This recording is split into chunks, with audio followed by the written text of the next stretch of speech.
Hello again, my friends. We've reached the penultimate Terror Tuesday. Spooky month is almost over, but that doesn't mean the scares stop now. Humans have always had a fear of the unknown, especially those creepy crawlies who look just like us, but still look just a bit off. Yes, tonight we dive into the uncanny valley and revisit a creature who's been haunting our nightmares since the 1600s. Our dear friend, the Rake. A note, dated 1964. As I prepare to take my life, I feel it necessary to assuage any guilt or pain I have introduced through this act. It's not the fault of anyone other than him.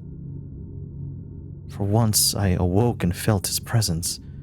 And once I awoke, I saw his form. Once again I awoke, and I heard his voice, and looked into his eyes. I can't sleep without fear of what I might next awake to experience. I cannot ever wake. Goodbye. Found in the same wooden box were 2 empty envelopes addressed to William and Rose, and 1 loose personal letter with no envelope. Dearest Lenny, I have prayed for you. He spoke your name. A journal entry, translated from Spanish, dating back to 1880. I have experienced the greatest terror. I've experienced the greatest terror. I have experienced the greatest terror.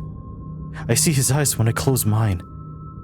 They are hollow, black.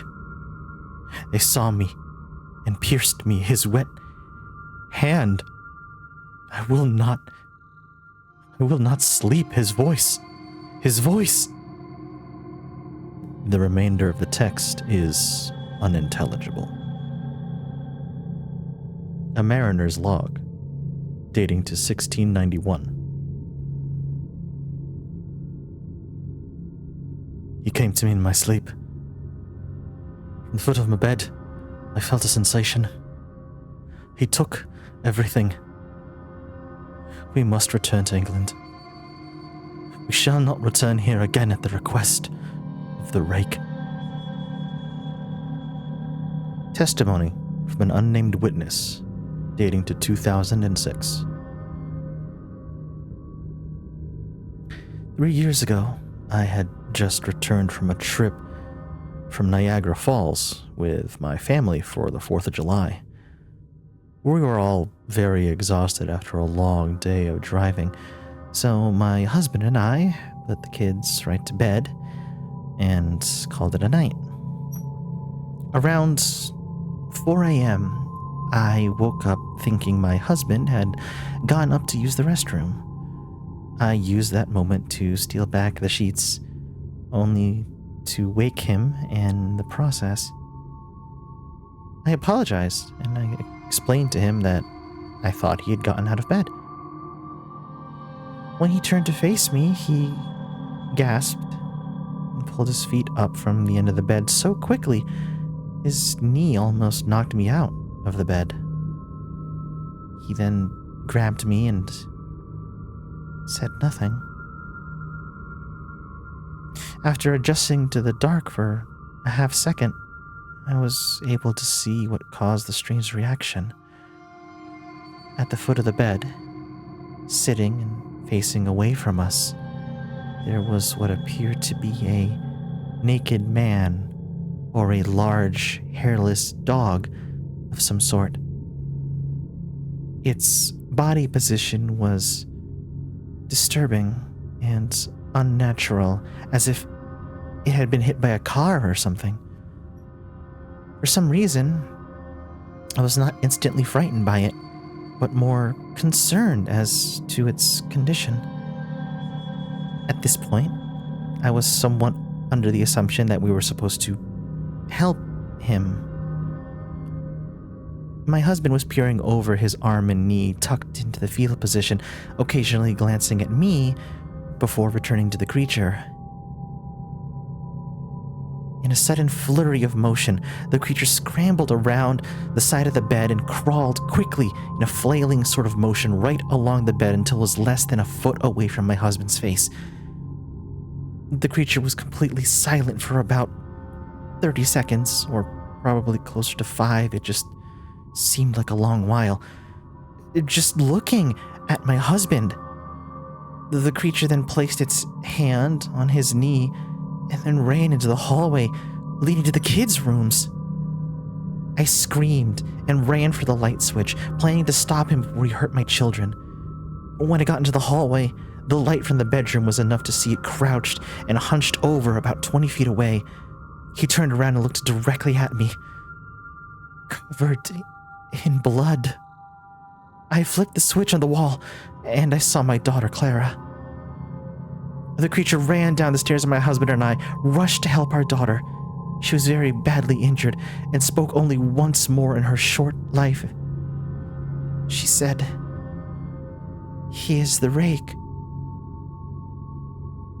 My husband drove his car into the lake that night while rushing our daughter to the hospital. He didn't survive. Being a small town, news got around pretty quickly. The police were helpful at first, and the local newspaper took a lot of interest as well. However, the story was never published, and local television news never really followed up on it either. For several months, my son Justin and I stayed in a hotel near my parents' house. After we decided to return home, I began looking for answers myself. I eventually located a man in the next town over with a similar story. We got in contact and began talking about our experiences. He knew of 2 other people in New York who had seen the creature that we now referred to as the Rake. It took the 4 of us about 2 solid years of hunting on the internet and writing letters to come up with a small collection of what we believed to be accounts of the Rake. None of them gave any details or history or follow-up. One journal had an entry involving the creature in its first 3 pages, and then never mentioned it again. A ship's log explained nothing of the encounter, saying that they were only told to leave by the Rake. That was the last entry in that log. There were, however, many instances when the creature's visit was one of a series of visits with the same person. Multiple people also mentioned being spoken to, my daughter included. This led us to wonder if the Rake had visited any of us before our last encounter. I set up a digital recorder near my bed and left it running all night, every night, for about 2 weeks. I would tediously scan through the sounds of me rolling around in my bed each day when I woke up. By the end of the 2nd week, I was quite used to the occasional sound of sleep while blurring through the recording at 8 times the normal speed. This process still took almost an hour each day. On the first day of the 3rd week, I thought I heard something different. What I found was a shrill voice. It was the Rake. I can't listen to it long enough to even begin to transcribe it. I haven't let anyone listen to it yet. All I know is that I've heard it before, and now I believe that it spoke when it was sitting in front of my husband. I don't remember hearing anything at the time, but for some reason, the voice on the recorder immediately brings me back into that moment. The thoughts that must have gone through my daughter's head make me extremely upset. I've not seen the Rake since he ruined my life. But I know that he has been in my room while I slept.